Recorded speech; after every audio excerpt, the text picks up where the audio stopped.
기초연금은 2023년 현재 최대 32만 3,180원까지 받을 수 있습니다.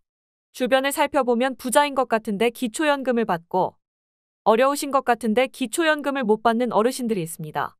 우리가 모르고 했던 행동들이 전부 기초연금 감액 사항이 될 수 있습니다. 기초연금을 받고 계시거나 앞으로 받으실 때 절대로 하지 말아야 할 일 4가지에 대해서 말씀해 드리려고 합니다. 자녀들과 명의를 함께 하고 계시거나 동호회를 하고 계신다면 기초연금 수급 대상에서 탈락하실 수 있으니 오늘 영상 꼭 끝까지 시청해 주시기 바랍니다. 기초연금을 받기 위해 절대로 하지 말아야 할 일. 첫 번째는 사전 증여입니다. 자식이 어려울 때 도움을 주고 싶은 것이 부모의 마음이지만 기초연금을 받기 위해 자식들 앞으로 재산을 돌리면 얘기는 좀 달라집니다. 부모의 재산을 줄이기 위해서 자녀들에게 재산을 증여하시는 분들이 적지 않습니다. 부모님의 재산을 자녀에게 맡겨놓거나 증여해도 국가에서는 재산이 줄어든 것으로 보지 않습니다. 2011년 7월 이후 재산을 증여한 경우 증여일로부터 본인 소비분, 자연적 소비 금액을 차감한 나머지 금액 모두를 부모의 재산으로 계속 인정하고 있습니다. 쉽게 말해 증여한 재산은 증여한 시점을 기준으로 단독 가구의 경우 한 달에 221만 원, 부부 가구의 경우 한 달에 270만 원씩 증여 금액이 감소한다는 것입니다. 만약 자식에게 1억을 증여했다면 증여한 1억 원이 부모의 재산에서 완전히 없어지기 위해서는 상당히 긴 기간이 필요합니다. 단독 가구의 경우 3년 8개월, 부부 가구의 경우 3년 1개월이 지나야 1억 원이 재산으로 계산되지 않습니다. 이렇게 1억 원이 부모의 재산에서 완전히 없어지려면 3년에서 4년이 걸리는데 금액이 커지면 더 긴 시간이 걸립니다. 기초연금을 받기 위해서 절대로 하지 말아야 할 일 두 번째는 자녀에게 명의를 대여하거나 공유하지 말아야 합니다. 많은 어르신들이 자녀의 부탁으로 통장이나 사업자 등록의 명의를 빌려주신 경험이 있습니다. 기초연금을 신청하면 명의를 빌려줘서 자기가 벌어들인 사업소득이나 통장의 거래 내역이 모두 부모님의 소득 인정액에 포함됩니다. 실제로 이런 명의 대여 때문에 기초연금에서 탈락하신 분들이 의외로 많습니다.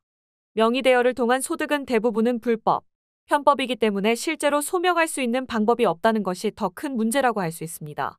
또한 자녀의 자동차 보험료를 절감하기 위해 부모와 공동명의로 차를 구입하는 경우가 있습니다. 실제로 부모의 지분이 단 1%라도 있다면 자동차 가액의 100%가 부모의 일반 재산에 포함됩니다.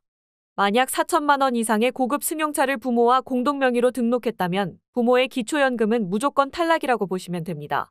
자식 보험료 몇 푼 아끼려다가 부모님의 기초연금 52만 원이 통째로 날아가는 경우가 실제로 우리 주변에 일어나고 있습니다.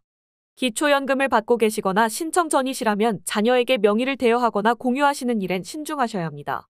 기초연금을 받기 위해서 절대로 하지 말아야 할 세 번째는 동호회 회비 관리입니다. 주변에 은퇴하신 어르신들을 보면 대부분 여가 활동을 위해서 서너 개의 친목 모임을 하고 계십니다. 등산, 탁구, 배드민턴 등 스포츠 동호회를 시작으로 학교 동창회, 친목, 개모임 등 정말 수많은 모임이 있습니다. 모임을 하다 보면 회비를 걷기도 하고 또 개모임을 하기도 합니다. 그때 회비를 관리하는 사람을 총무라고 합니다. 재미있게도 이렇게 총무를 하시는 분들은 여러 모임에서 총무를 하시는 경우가 많습니다.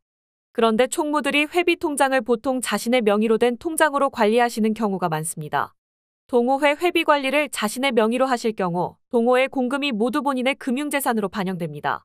실제로 친목 회비 통장 때문에 기초연금에서 탈락하는 일이 심심치 않게 발생하고 있습니다.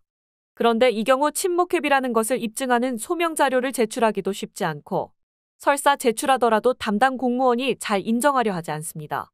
만약 동호회로 활동하고 계신다면 본인 명의 통장으로 관리하시면 안 됩니다. 기초연금을 받기 위해서 절대로 하지 말아야 할 일 네 번째는 기초연금을 받기 위해 현금을 미리 찾지 말아야 합니다. 기초연금을 신청하시면 신청 전 3개월 동안의 평균 잔액을 기준으로 소득 인정액에 반영하고 있습니다. 그래서 일부 어르신들께서는 기초연금 신청하기 3개월 이전에 현금을 찾으시거나 자녀분 명의로 된 통장으로 계좌이체를 하시는 경우가 있습니다. 정부는 고의적인 소득과 재산의 축소 등을 통해 기초연금을 부정으로 받는 것을 방지하기 위해서 2011년 7월 이후 처분된 재산이나 금융거래 내역 등을 모두 조사하고 있고 만일 증빙 자료를 제출하지 못한다면 어르신들의 재산에 그대로 반영됩니다. 정부는 기초연금이 필요한 분들에게 잘 전달되기 위해서 편법 등을 방지하는 여러 가지 장치들을 마련해 놓았습니다. 말씀드린 4가지 모두 잘 확인하시고 기초연금을 받지 못하는 불상사가 생기지 않도록 유의하시기 바랍니다.